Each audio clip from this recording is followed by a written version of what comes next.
All right, in this video, we're going to talk about behavior and specifically what behavior looks like in 4th and 5th grade and how we handle adverse behavior and how we try to redirect the students. We're going to break it down into two categories. The first category is going to be looking at the different types of behavior you're looking for and how to deal with it specifically.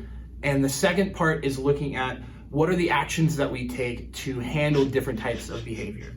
So for that first behavior breakdown, it's broken down into three different sections: unengaged behavior, disrespectful behavior, and out of the ordinary behavior.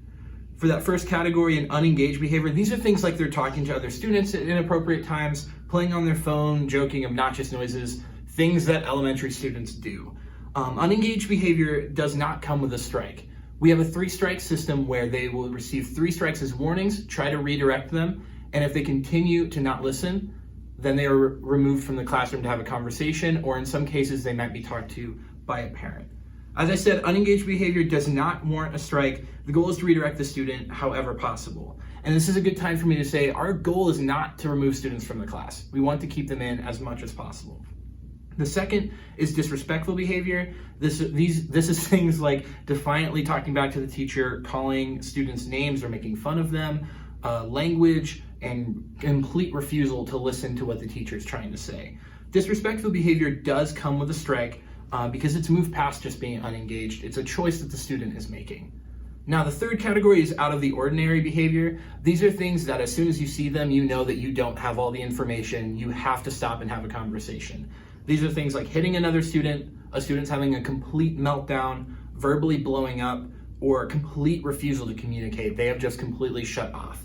This will always come with being removed from the group, either to be talked to by the leader or to be talked to by a parent. Now, if you are not the coordinator in that gathering, at this point you need to go find the coordinator and have them have the conversation with the student or contact the parent, however that needs to look. We're going to jump over to that second document that has in big letters PAC, Prevention, Action, and Communication. This is our process for how we want to handle different types of behavior. Prevention: as leaders, we look for possible situations that will result in adverse behavior. The example I give is that Jackson and Zach always talk to each other during class. So before class starts, we don't want to just react to their behavior, so we ask them to sit elsewhere, or a leader goes and sits with them. We want to be observant as leaders, looking for situations where there might cause some behavior that we need to fix or change.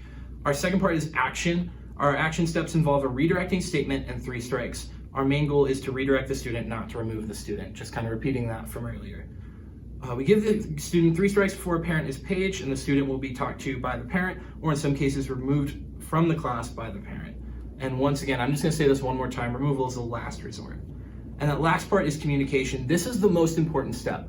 At all parts of this, we should be communicating with the student, and when we have to, communicating with the parent. We want to be communicating these things: what the student did, why it wasn't okay, why a consequence was being given, and that the student is loved and cared about, and this is why this is happening. Thanks for checking in. We'll see you next time.